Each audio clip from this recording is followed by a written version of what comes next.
ভয় দেখাবে, তাকে নোট ছবি, তার যে নোট ছবিটা তারা তুলে এই ছবিটা দিয়ে তাকে 2 দিন ব্ল্যাকমেইল করবে। অর্থাৎ তার কাছ থেকে, তার ইন্ডিয়ায় যে বন্ধু বান্ধব তাদের কাছ থেকে অথবা বাংলাদেশ থেকে গন্ডির মাধ্যমে টাকাটা নিয়ে আসবে শাইন, একে যত কোটি টাকায় পারে। কিন্তু তাদের মূল উদ্দেশ্যটা ছিল তাকে হত্যা তাকে করবে, কিন্তু 2 দিন তাকে রাখবে, রেখে তাকে বিভিন্ন জায়গাগুলো তাতে টাকাটা নিবে। ওই টাকার যে ইনকামের পার্ট, এটা কামলাদের দিবে, অর্থাৎ যে কামলারা এক্সিকিউশনের দায়িত্ব নিয়ে এসেছে। কিন্তু তারা যেটা বললেন, যেটা হলো মানে দুর্ভাগ্য, যে তারা যখন তাকে একটা পর্যায়ে যাওয়ার পরে দস্তদের এক পর্যায়ে তাকে একটা ক্লোরোফর্ম মানে চেতনা মানুষের আসন তার মুখে নাকে দিয়ে দেয়, দিলে চেতনা অনুষ্ঠান হয়ে যায়। তখন তারা ছবি তুলেছে তার নোট, কিন্তু পরবর্তী পর্যায়ে তারা জ্ঞান ফেরে নেয়। তখন তারা আর তাদের যে 2 দিনের প্ল্যান সেটা বেঁচে গেছে। তখন তারা তাদের যে পূর্ববর্তী প্ল্যানে চলে আসছে যে না, তাহলে তাকে 2টি কাজ করতে হবে, কারণ সে তো নাই। তখন তাকে এটাকে সরিয়ে এমনভাবে গুম করতে হবে, এমনভাবে তার মোবাইলগুলিকে অ্যানালাইসিস করে বিভিন্ন জায়গায় দিতে হবে, যেন এই জায়গায় যে ক্রাইমটা হয়েছে এটা যেন খুঁজে না পায়। তখন তারা যেটা করলেন, ওই যে কাজটা করার কথা, তারা বিভিন্ন, আপনার ছবিতেও দেখেছেন, এটা করে তারা মোবাইলগুলি নিয়ে যায়। একজন আমাদের হাতে তাকে দিয়ে দিলেন 4টা মোবাইল।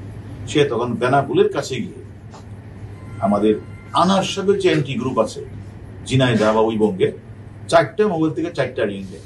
অর্থাৎ বোঝানোর জন্য, ওই মোবাইল থেকে বোঝানোর জন্য যে কথাটা এরকম বলবে যে শেষ, অর্থাৎ যাতে আইন শৃঙ্খলা বাহিনী যেন ওদের পিছনে ঘুরছে, ওই যাদের কাছে টেলিফোনটা করেছে ওদের পিছনে ঘুরছে, আর অন্যদিকে যেন দাবি যেন হয়। প্লেস অফ অকারেন্স, ঘটনাস্থলটা কোনো সময় বললাম না, মেসেজ দিলেন কলকাতা, দিল্লি, কোনো সময় মেসেজ আসলো সে তার লোকেশন হলো ওই মুজাফফরবাদ, আবার আরেকজন চলে আসলো হলো বেনাপুলের এসে, বেনাপুলতে বাংলাদেশের নাম্বারটা আবার ঢুকে।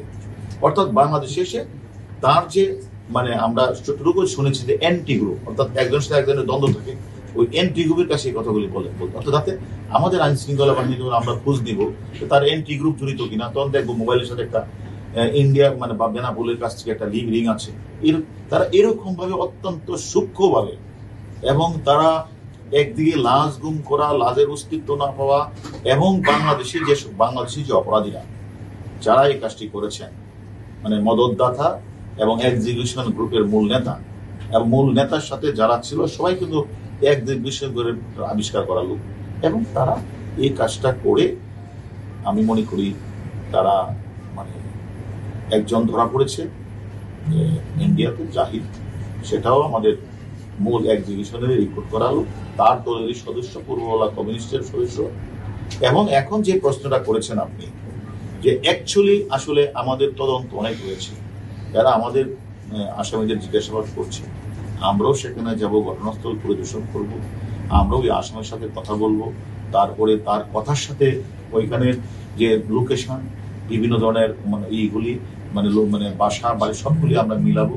তারপরে আমরা অনেকগুলি বিষয় নিয়ে কিন্তু আমরা কাজ করছি। আমরা মনে করি তাদের বারবারই প্ল্যান ছিল যে বাংলাদেশে এটা করা যায় কিনা, কিন্তু যে মূল মদতদাতা, যে মাস্টার মাইন্ড, সে কিন্তু বারবার বলছে না, এটা বাংলাদেশে করা যাবে না। যার কোনো ফলশ্রুতিতে 2বার সে কিন্তু ওখানে গিয়েছে, 3য়বার তারা সাকসেস হয়েছে। আমি মনে